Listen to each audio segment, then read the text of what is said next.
Salut tout le monde, c'est E-Tech et aujourd'hui on va s'intéresser aux 8 meilleurs objets du CES de Las Vegas.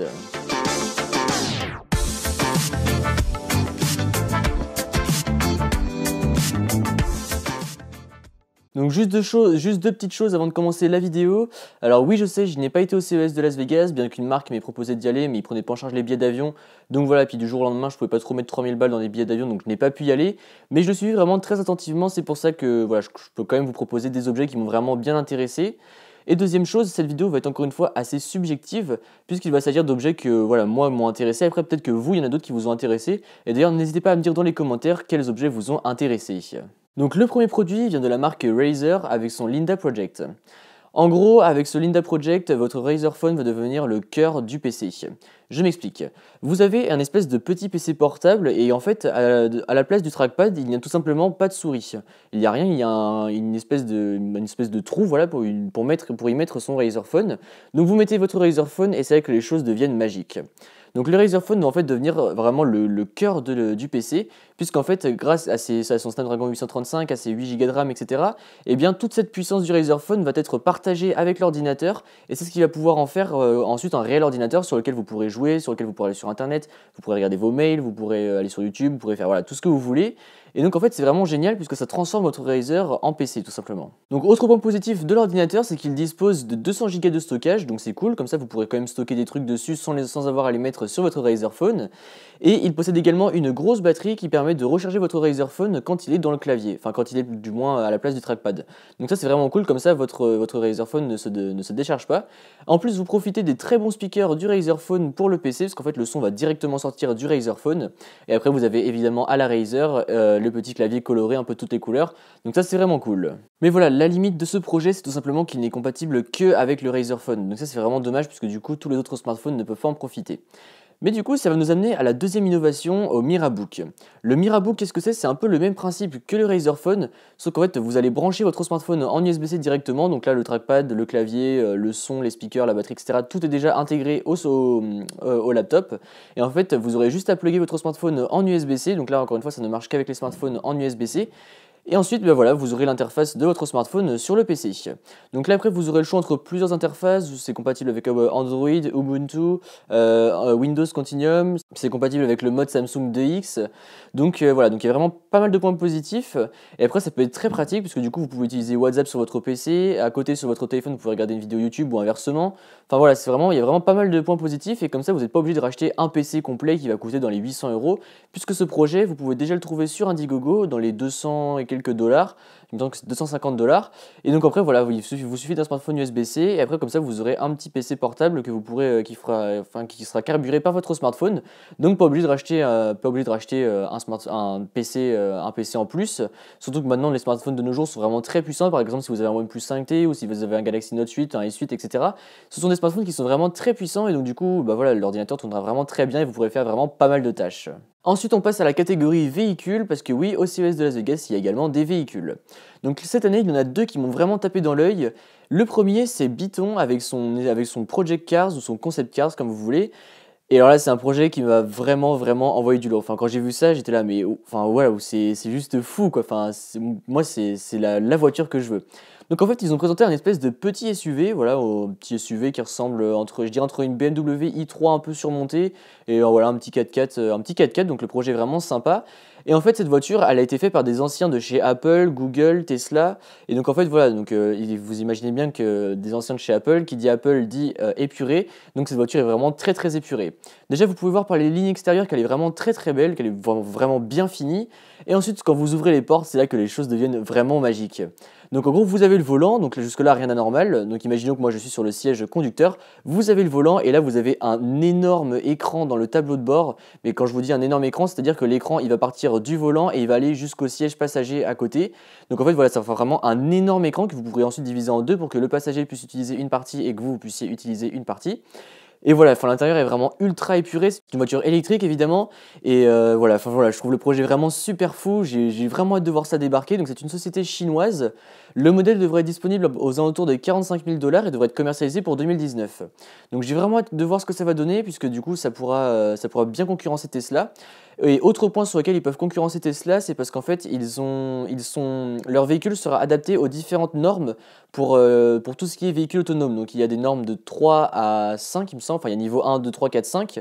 Et cette voiture-là va jusqu'au niveau 4. Donc du coup, et pour certains pays, ça ira même jusqu'au niveau 5, mais pour nous en France, il me semble que ça ira que jusqu'au niveau 4, c'est-à-dire que le véhicule sera autonome, mais vous pourrez quand même reprendre le volant si jamais il y a besoin. Donc ça, c'est vraiment sur un autre point sur lequel ils vont concurrencer Tesla, et voilà, la voiture, je la trouve vraiment magnifique. Après, à voir, parce qu'au CES de Las Vegas, tous les ans, il y a énormément de véhicules qui sont présentés, sauf que beaucoup d'entre eux restent à aux phases de projet, aux phases de prototype, et peu sortent sur le marché. Et, par contre, il y a eu Faraday Future qui est sorti il y a quelques années, et eux, ils étaient au CES, ils avaient bien carburé, et ils ont réussi à sortir leur projet. Donc là, j'ai hâte de voir si Byton va sortir leur produit, tout simplement, parce que voilà, ça va vraiment être très intéressant, et ça pourra démocratiser la voiture électrique, et du coup faire baisser les prix. Enfin bref, voilà, ça peut être que du positif pour nous en tant que consommateurs. Le deuxième véhicule vient de la marque Yamaha avec sa moto Motodroid. Donc le concept de cette moto, c'est tout simplement une moto qui ne peut pas se renverser. Je m'explique. Donc en fait, vous avez la moto qui est debout, et en fait, par exemple, si vous essayez de la pousser, eh bien elle va se calibrer de l'autre côté, et ce qui va faire du coup que elle ne tombera pas. Par exemple, vous la poussez d'un côté, eh bien elle va se calibrer un petit peu plus comme ça pour du coup pas tomber. Voilà, je vais essayer de vous mettre des petites images à chaque fois que je parle pour illustrer mes propos, voire peut-être même des petites vidéos. Mais voilà, je trouve le projet vraiment super cool parce que du coup, par exemple, à l'arrêt, un feu rouge, on sera pas obligé de s'arrêter en moto, ou voilà, même s'il y a des accidents, ou même s'il y a des petits coups de vent, du coup la moto elle partira pas, elle restera bien stable. Et je trouve ça vraiment super intéressant parce que du coup ça peut être vraiment plus sécurisant pour les motards. Et voilà, en fait leur devise à Yamaha avec cette moto, c'est de fusionner l'homme et la machine pour arriver à quelque chose de vraiment bien abouti. Et pour révolutionner un peu la moto traditionnelle, parce que bon, on n'a pas eu trop d'évolution dans la moto, il y en a pas mal du côté voiture avec les voitures électriques, mais bon, tout ce qui est moto, on n'a pas trop encore eu ça. Mais voilà, c'est une moto que je trouvais vraiment super intéressante. Après, c'est toutes les technologies qu'il y a derrière, surtout parce que quand on se dit que quand on le pousse d'un côté, ça va se calibrer de l'autre pour pas faire tomber le véhicule, il y a vraiment des technologies, des énormes technologies derrière, quoi. Enfin, je veux dire, quand on imagine comment le processus a dû faire ça et tout, enfin, je trouve les technologies vraiment oufissimes. Du coup, j'ai hâte de voir ce que ça va donner. Autre point positif de cette moto, c'est qu'en fait, lorsque l'on va accélérer, eh bien, il y a en fait des petites ailettes qui vont se mettre au niveau du bassin pour rehausser un peu le bassin et pour bien le tenir quand on sera sur la moto. Comme ça sera pour rajouter en fait une sensation de sécurité au conducteur, parce que c'est vrai que quand on accélère en moto, on peut avoir l'impression voilà, que ça commence à s'emballer, que voilà, on peut avoir un petit peu peur, même si normalement non. Mais voilà, là, ça a pour but de rassurer le conducteur. Donc cette moto est vraiment bourrée de technologie. J'ai vraiment hâte de voir ce que ça va donner. Après, encore une fois, il faut voir si ça passe du stade de projet à commercialisation. Ensuite, passons à LG qui a présenté une télé que je trouve juste extraordinaire. Cette télé est extraordinaire pourquoi? Parce qu'en fait, c'est tout simplement une télé qui se plie. Donc je m'explique, vous avez en fait une petite barre blanche, et donc vous avez votre télé normale, et donc en fait, en appuyant sur un bouton, hop, la télé va s'enrouler, elle va s'enrouler autour comme par exemple, vous savez, dans des espèces de tableaux blancs qui s'enroulent comme ceci, ou même certains volets s'enroulent comme ceci. Et bien en fait, pour tout ce qui est de la télé, ça va être exactement la même chose, elle va s'enrouler autour du volet, enfin autour la barre qui sera au milieu, pour se ranger dans son coffre. Donc en gros, hop, votre télé va se ranger comme ça dans le petit coffre, et comme ça, vous avez une télé qui ne prendra vraiment plus de place.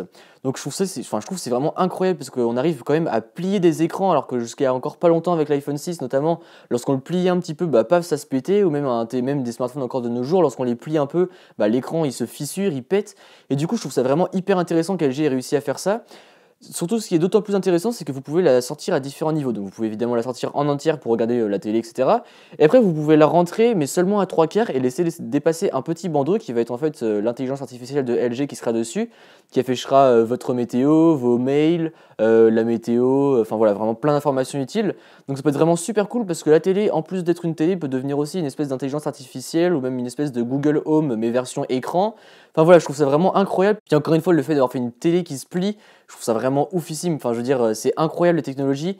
Enfin, on vit vraiment dans une époque formidable parce qu'on voit vraiment des technologies qui avancent de plus en plus. Et du coup, voilà, je trouve ça vraiment incroyable. J'ai hâte de voir ça débarquer dans nos salons, même si je pense que les premières télés de ce genre ne seront pas données. Quant à ce qui est de la définition, c'est une télé de 46 pouces qui est 4K. Après, LG a également présenté une autre télé, mais qui elle est un peu plus classique puisque c'est un rectangle, mais avec une définition 8K et en 88 pouces. Donc voilà, le truc c'est vraiment un monstre, mais bon, ça reste une télé un peu plus classique. Donc voilà, je me suis dit que je préférais quand même parler de la télé qui se plie plutôt que de la télé rectangle classique. Donc passons maintenant à mon domaine favori, les smartphones. Donc il y en a 3 cette année qui ont retenu mon attention au CES. Donc le premier c'est le Vivophone. Donc pourquoi il a attiré mon attention? Tout simplement parce qu'en fait c'est la première marque avec le premier smartphone dans lequel on réussit à intégrer un capteur d'empreinte sous l'écran. Donc en fait comment ça marche? C'est très simple. En fait vous posez votre doigt sur l'écran, donc comme ceci. Voilà, et en fait, il y a un petit halo de lumière qui va se mettre sous votre doigt et qui va analyser votre point, votre doigt sous 300 angles différents et qui va déverrouiller votre smartphone. Mais ça ne se voit pas du tout. Enfin, je veux dire, voilà, là par exemple, imaginez que c'était le Vivo, hop, et bien je pose mon doigt et voilà, hop, là j'aurais pu le déverrouiller et voilà, sans qu'il y ait, de capteur visible et apparent. Et du coup, je trouve ça vraiment super cool parce que voilà, c'est des choses que Apple et Samsung n'ont pas réussi à faire avec le S9 et avec l'iPhone 10. Donc voilà, je trouve ça vraiment super cool qu'une marque ait réussi à faire ça. Puis du coup, la technologie va, je pense, se démocratiser. Si une marque a réussi à le faire, je pense que les autres vont s'en inspirer, voire même certains vont copier carrément. Et du coup, c'est quelque chose qu'on va voir se démocratiser. Et moi, je trouve ça vraiment super cool parce que du coup, eh bien, on ne perd pas de place sur le design du téléphone avec un capteur d'empreinte digitale puisqu'il sera directement sous l'écran. Donc je trouve ça vraiment génial. Le deuxième smartphone qui a capturé mon attention, c'est le ZTE Axon M. Donc c'est un smartphone qui a été présenté par Unbox Therapy il y a déjà un petit moment, enfin il y avait un mois ou deux avant le CES de Las Vegas. Et en fait la particularité de ce smartphone c'est tout simplement qu'il a 2 écrans et donc il peut se plier. Donc je m'explique. Vous avez votre ZTE Axon M comme ceci et en fait vous avez un deuxième écran qui vient se joindre comme ceci, qui est collé au smartphone.